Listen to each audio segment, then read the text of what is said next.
तो इस एनिमे का मेन कैरेक्टर होता है आर्थर लेविन, जो कि एक राजा था बट वो मर जाता है और उससे ये भी याद नहीं है कि वो कैसे मरा। बट उसे सिर्फ एक ही बात याद है कि वो अपने रूम में अकेला था और ऊपर से खड़े होकर वो पूरे सिटी को देख रहा था और अचानक से वो फील करता है कि उसकी बॉडी भारी हो रही है और वो बेड पे लेट जाता है और इसके आगे उसे कुछ भी नहीं पता है और वो अपने आप से सवाल पूछता है कि क्या किसी ने मुझे जहर पिला दिया या किसी ने मुझे मार दिया है। और ऐसे बहुत सारे लोग थे जो मुझे मारना चाहते थे। और इसके बाद आर्थर रिबॉर्न हो जाता है अलीशिया और रे के घर पे और आर्थर बहुत ही ज्यादा सरप्राइज हो जाता है कि ये क्या हो रहा है। और एक्चुअल में आर्थर टेलीपोर्ट हुआ था, वो भी पास के एक बहुत ही पुराने टाइम में। और आर्थर अपनी लाइफ में आगे बढ़ते गए और उसे रियलाइज हुआ कि इस दुनिया में मैजिक एग्जिस्ट करता है। जिसके बाद आर्थर नॉर्मल लाइफ जीना स्टार्ट करता है। और जब आर्थर के पेरेंट्स काम में बिजी रहते थे तब आर्थर चोरी छिपे बुक्स रीड करता था और बुक से उसे पता चलता है कि जिस जगह वो रीबॉर्न हुआ है उस कॉन्टिनेंट का नाम है डिकेथन और इस कॉन्टिनेंट के अंदर 3 मेजर किंगडम्स हैं, kingdom of Elnior, kingdom of Dav and kingdom of Sapin. और इस कॉन्टिनेंट में किंगडम ऑफ सापिन ही इकलौती ऐसी जगह है जहाँ पर इंसान एग्जिस्ट करते हैं। और आर्थर ये भी रियलाइज करता है कि उसके पिछले वर्ल्ड के कंपैरिजन में ये वर्ल्ड बहुत ही ज्यादा अंडर डेवलप्ड है और यहाँ पे टेक्नोलॉजिकल एडवांसमेंट भी बहुत ही ज्यादा कम है और इसका बस एक ही रीजन है और वो है मैजिक। और आर्थर काफी सारी बुक्स पढ़ता है जिससे उसे इस वर्ल्ड के बारे में पता चलता है कि पुरानी दुनिया में लाइफ फोर्स जो पावर है उसको बोला जाता था की, बट इस दुनिया में उसे बोला जाता है माना। और माना को कंट्रोल करने का जो पावर है वो जेनेटिकली होता है, यानी कि 100 बच्चों में से सिर्फ एक ही पोजेस कर पाता है। बट हाँ, अगर किसी के पेरेंट्स के पास माना को कंट्रोल करने का पावर है तो बच्चे के पास ऑटोमेटिकली होगा, वरना ये 100 बच्चों में से सिर्फ एक ही के पास होगा। और इस वर्ल्ड में माना को बहुत तरीके से यूज किया जाता है बट 2 मेथड सबसे ज्यादा कॉमन है, आर्गुमेंटिंग और कॉन्जरिंग। सो जो आर्गुमेंटर्स होते हैं वो अपनी बॉडी को एनहांस करते हैं अपने माना से, जिससे उन्हें मिलती है सुपर स्ट्रेंथ, डिफेंस और एजिलिटी, जिससे उनकी स्ट्रेंथ और रिफ्लेक्सेस बहुत बढ़ जाते हैं। बट इसका एक डिसएडवांटेज है कि वो लोग एक लिमिटेड रेंज में ही बैटल कर सकते हैं। इट मींस वो लोग लॉन्ग रेंज में बैटल नहीं कर पाते हैं, वो सिर्फ शॉर्ट रेंज में ही बैटल कर सकते हैं। And second one is Conjuring. जो कॉन्जरर्स होते हैं वो अपने माना को स्पेल कास्ट करते हैं जिससे वो अपने आसपास के एनवायरनमेंट को मैनिपुलेट करते हैं। और कॉन्जरर्स बहुत ही अलग अलग तरह के एलिमेंट्स का भी यूज कर पाते हैं, जैसे कि fire, water, earth, wind and lightning और आइस। और इस वर्ल्ड में माना के भी अलग अलग स्टेजेस हैं, जैसे कि black, red, orange, yellow, silver and white. और माना जितना ब्राइट होगा तुम्हारा माना लेवल उतना ही ज्यादा होगा। और आर्थर को ये चीजें धीरे धीरे करके पता चलती है और वो अपने आप से कहता है लेट टीनेज में माना अवेकनिंग हो जाना चाहिए। और वो सोचने लगता है कि क्या मेरे पास भी माना कोर है और क्या मैं भी इसे क्रिएट कर सकता हूँ। और वो ये सोचकर क्रिएट करने की कोशिश करता है और वो काम भी करने लगता है। बट अचानक से वहाँ पे उसकी मॉम आ जाती है और उसे लेकर चली जाती है। और टाइम बीतते जाता है और पिछले 2 साल से आर्थर माना को मैनिफेस्ट करने की प्रैक्टिस अपनी बॉडी में करते रहता है और इस पावर को अवेकनिंग करने की कोशिश कर रहा था। और एक दिन आर्थर के डैड रे बाहर प्रैक्टिस कर रहे होते हैं और वहाँ पे आर्थर की मॉम उनको देखने आई होती है और वो दोनों बात कर रहे होते हैं। पर तभी उनके पीछे से काफी बड़े ब्लास्ट की आवाज आती है और ये आवाज बहुत ही ज्यादा भयानक होती है और वो लोग पीछे मुड़कर देखते हैं कि उनका घर पूरी तरह से डिस्ट्रॉय हो चुका है। और आर्थर की मॉम उनके हाउस की तरफ भागती है क्योंकि आर्थर घर के अंदर था। लेकिन रे अपनी वाइफ को रोकने की कोशिश करता है बट आर्थर की मॉम बहुत ही ज्यादा इमोशनल हो जाती है कि नहीं, मेरा बेटा अंदर है, आर्थर को क्या हुआ।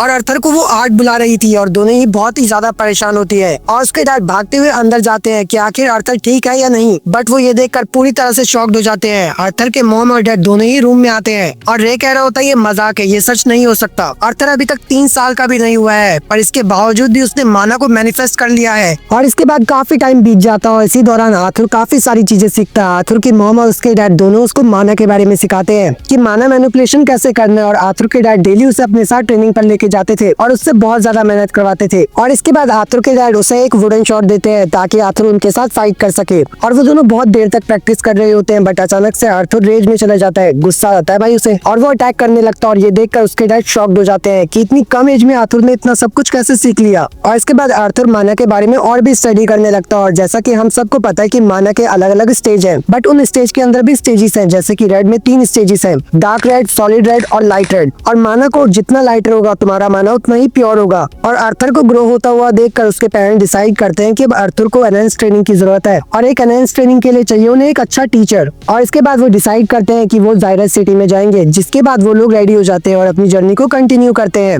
और रे के भी कुछ दोस्त इस जर्नी में साथ आने वाले थे। And the first one is Adam, जो कि एक आर्गुमेंटर है जिसकी स्पेशलिटी है spear. And the second one is Angela, जो कि एक कॉन्जुरर है और इनकी स्पेशलिटी है wind magic. And the third one is Durden Walker और ये भी एक कॉन्जुरर है और इनकी स्पेशलिटी है earth magic. And the fourth one is Jasmine Flimsworth और ये एक आर्गुमेंटर है और इनकी स्पेशलिटी है dual daggers. And the last one is Helen Shard और ये भी एक आर्गुमेंटर है और इनकी स्पेशलिटी है मैजिक आर्चरी। और जिसके बाद ये सब लोग अपनी जर्नी कंटिन्यू करते हैं जायरस सिटी जाने के लिए। और एडम आके रे से पूछता है कि क्या मैं तुम्हारे बेटे को थोड़ा सा ट्रेनिंग दे सकता हूँ। और ये कहकर वो आर्थर को अपने साथ लेकर चला जाता है क्योंकि वो आर्थर आर्थर से कुछ फील करता है। बट ये देखकर आर्थर के मॉम और डैड काफी परेशान होते हैं और यहाँ पे आर्थर और एडम की बैटल स्टार्ट होती है। आर्थर के मॉम एंड डैड आर्थर को चीयर अप करते हैं और ये देखकर आर्थर सीरियस हो जाता है और वो कहता है अब कुछ करना पड़ेगा। और ये बात हम सबको पता है कि आर्थर अपनी पहले की लाइफ में एक किंग था और उसके पास स्किल्स भी पहले से ही है। और ऊपर से इस वर्ल्ड में आने के बाद से आर्थर ने माना को मैनिफेस्ट करना भी सीख लिया है और अब उसके पास पावर भी है। तो इस पावर के साथ वो अटैक करता है एडम पर और इनकी बैटल काफी टाइम तक चलती है। और आर्थर के स्ट्राइक करने के बाद एडम फील करता है कि नहीं, आर्थर कुछ और ही है और धीरे धीरे करके ये बैटल और भी इंटेंस जाने लगती है। और एडम को ये बात समझ में आ जाती है कि नहीं, आर्थर को हल्के में नहीं लिया जा सकता और एडम आर्थर को एक डेंजरस स्ट्राइक करता है और आर्थर बोलता है for every action there is equal and opposite reaction. और इसको बोलने के बाद एडम और आर्थर दोनों ही गिर जाते हैं। और एडम बोलता है रे, तूने क्या कहा था कि तूने अपने बेटे को कुछ भी नहीं सिखाया, और सच बता कि तूने उसे ऐसी कौन सी ट्रेनिंग दी है कि वो एक मॉन्स्टर बन चुका है, वो भी इतनी छोटी सी एज में। और इस पर रे कहता है अरे यार मैंने तो उसे कुछ भी नहीं सिखाया। और आर्थर अपने मन में बोलता है अरे यार ये सारी चीजें तो मैंने बुक्स और टीवी देख के सीखा है। जिसके बाद वो लोग सब खाना खाते हैं और थोड़ा सा रेस्ट करने के बाद वो लोग अपनी जर्नी को वापस से कंटिन्यू करते हैं। और इस जर्नी के दौरान ये लोग बहुत ज्यादा एंजॉय करते हैं और अलग अलग जगह पे जाते हैं। और जब वो लोग अपनी जर्नी में आगे बढ़ते हैं तो वो रियलाइज करते हैं कि लुटेरों ने उन्हें घेर लिया है और जिसके बाद लुटेरे उन पे हमला कर देते हैं और वो लोग डिफेंस करते हैं और कुछ लोग काउंटर अटैक करते हैं। और लुटेरे चाहते थे कि जितनी भी कीमती चीजें हैं उन सबको ले लो। और ये देखकर आर्थर बहुत ही ज्यादा गुस्सा हो जाता है और कहता है ऐसे भी लोग इस दुनिया में एग्जिस्ट करते हैं क्या। और तभी आर्थर की तरफ वो लुटेरे अटैक कर देते हैं बट एंजेलिना अपने विंड अटैक से उन्हें बचा लेती है। और लुटेरे की क्वांटिटी बहुत ज्यादा थी और वहीं पे वो लोग बहुत ही ज्यादा कम थे। और तभी अचानक से आर्थर के डैड को बैंडिट्स अटैक कर देते हैं जिससे वे बहुत ही ज्यादा इंजर्ड हो जाते हैं। और इसे देखकर आर्थर बहुत ही ज्यादा गुस्सा हो जाता है।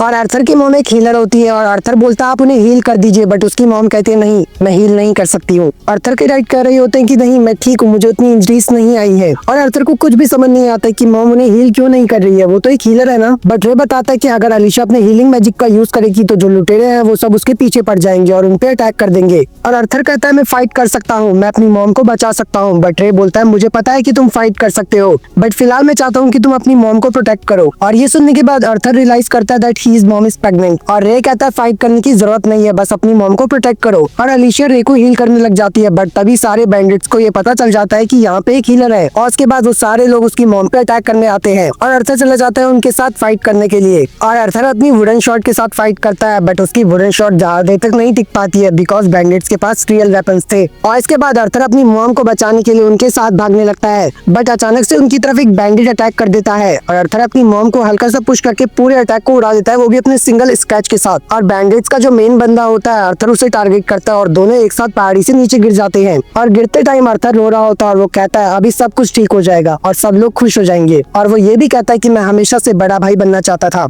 और गिरते टाइम आर्थर को अपनी पुरानी लाइफ यानी कि जब वो एक राजा था उसका फ्लैशबैक याद आता है और वो कहता है मैंने अपनी पूरी लाइफ फेम और स्ट्रॉन्ग बनने के पीछे लगा दी और ये सब करके मुझे क्या मिला, फेम मिला, ग्लोरी मिला और मैंने अपने पेरेंट्स को भी खो दिया। और वो ये भी कहता है कि मैं सब कुछ से गिव अप कर दूंगा, मेरी पुरानी लाइफ में जितना भी सब कुछ था इस मोमेंट के लिए, इन सब लोगों की स्माइल देखने के लिए और इन सब लोगों के साथ एंजॉय करने के लिए।